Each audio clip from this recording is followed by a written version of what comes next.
So I know I said in my community post that I wasn't going to post another video until Monday because I am just getting over, being sick and wanted to give myself a few more days, even though most of it is out of my system.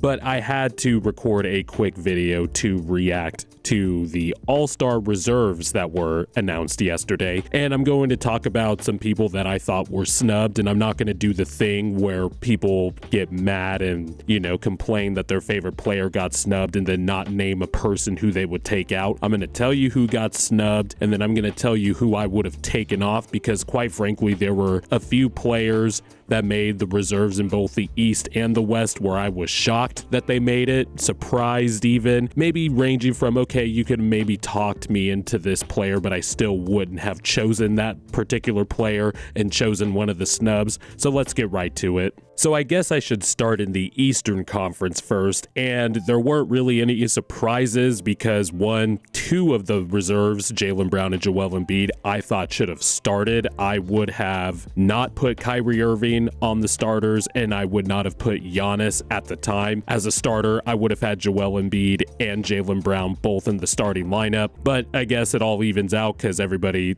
should be on there. But there are two in particular that I did not agree with. One, James Harden should be on the All-Star team. He got snubbed, and I would have taken out Jrue Holiday. James Harden, since he has come back from his foot injury on December 5th, has been playing like arguably a third-team All-NBA level guard. He has been the engine, one of the engines for the Sixers, having a top 5 offense since December 5th, top 10 overall on the season. I believe he would need to play just 3 more games to be the league leader in assists. He's averaging over 11. He's averaging more rebounds than Jrue Holiday as well, and he's doing it all on way better efficiency than Jrue Holiday. James Harden is doing this on a 62, or I guess if you want to be technical, 61.9 true shooting percentage. And don't throw the defense at me. I know I love Jrue Holiday. He is an awesome two-way player, but James Harden, as the second option for the Philadelphia 76ers, is doing a little bit more than Jrue Holiday is for the Milwaukee Bucks. I know Jrue Holiday is an awesome two-way player,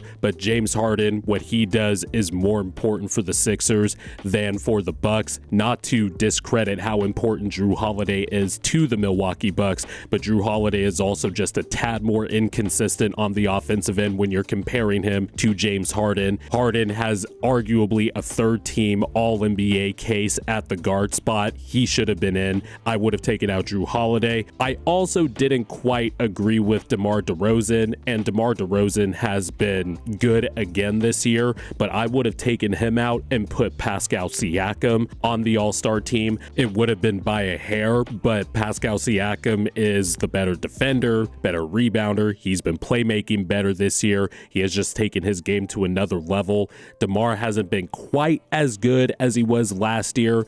Again, if you want to take DeMar over Pascal, that's fine. I would have put Pascal Siakam on the All-Star team, and I was not going to take off Julius Randle because Julius Randle is putting up better numbers than he did when he made All-NBA 2 years ago, and he has the New York Knicks in the thick of the playoff hunt in the Eastern Conference as well.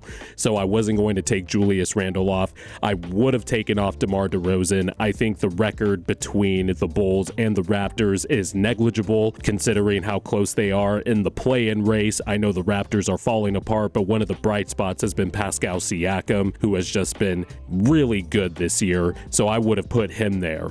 Now let's go to the Western Conference, where I think there was a bigger disparity between who I thought should have made the All-Star team and who got snubbed, because I think the snubs are quite frankly ridiculous.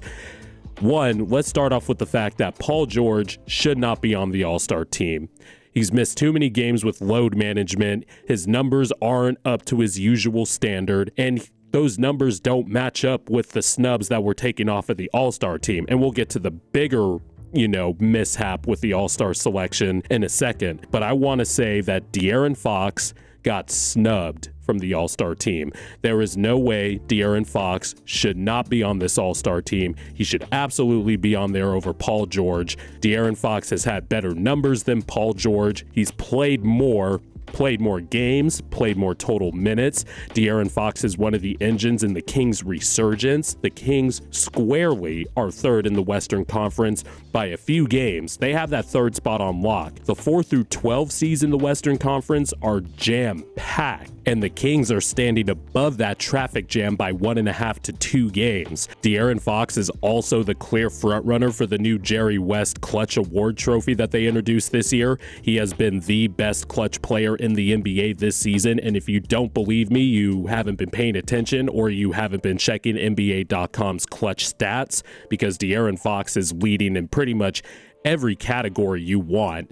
And also, he's one of the engines of a top 3 offense in the NBA, a historically really good top 3 offense. And Domantas Sabonis, he absolutely deserved to be there as well. He should have been the first King to make it, and De'Aaron Fox should have been the second. And there's no way you can tell me that Paul George deserved to make it with the way the Clippers have been inconsistent this year, with how many games Paul George has missed due to load management or various injuries. De'Aaron Fox has played 9 more games than Paul George, and there's no way you could tell me that Paul George deserved it over Anthony Edwards, who I wouldn't have had Anthony Edwards in my reserves, because I'm about to get into who I would have had as my second snub in a second.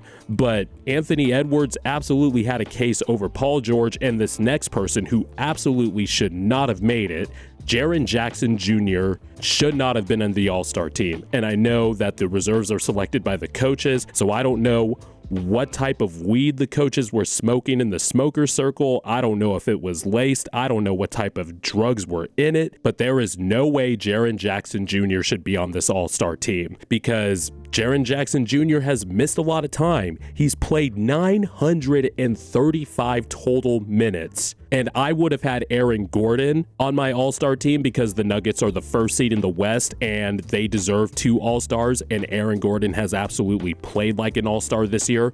Career highs across the board just in terms of efficiency, and also being one of the Nuggets' better defenders on that team, and one of the key cogs of a really good offense. Cutting off of Jokic, the chemistry between them has been better than ever. Aaron Gordon should have been there over Jaren Jackson Jr. Anthony Edwards for damn sure had a case over Jaren Jackson Jr. There was just no way he should have made it. Jaren Jackson Jr. is a franchise cornerstone for the Grizzlies. Ever since he came back, the Grizzlies defense has absolutely turned around. He just hasn't played enough. And I don't know if the coaches were trying to be smart or present themselves to be smarter than the basketball media, the fans, the players, whatever. But I know that the players, the fans, and the media vote did not have a single vote for Jaren Jackson Jr. And yet somehow the coaches put him on the All-Star team. There is no way he has a case over Anthony Edwards or Aaron Gordon. I'm sorry if any Grizzly fans are listening to this video, but I know deep down you didn't even think you were going to have Jaren Jackson Jr. make the All-Star team. So I don't want to hear it.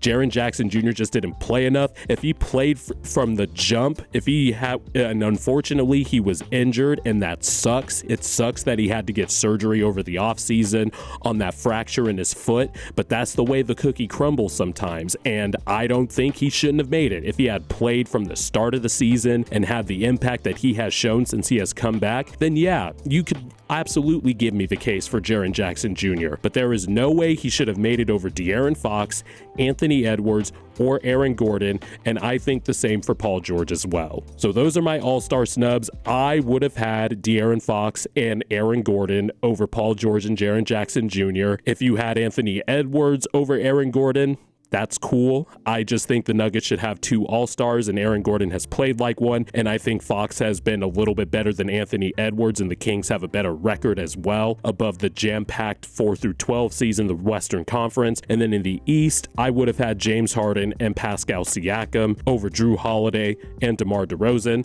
If you disagree with me, let me know in the comments below. Give me your reasons why. And until next time, I'll see you guys later.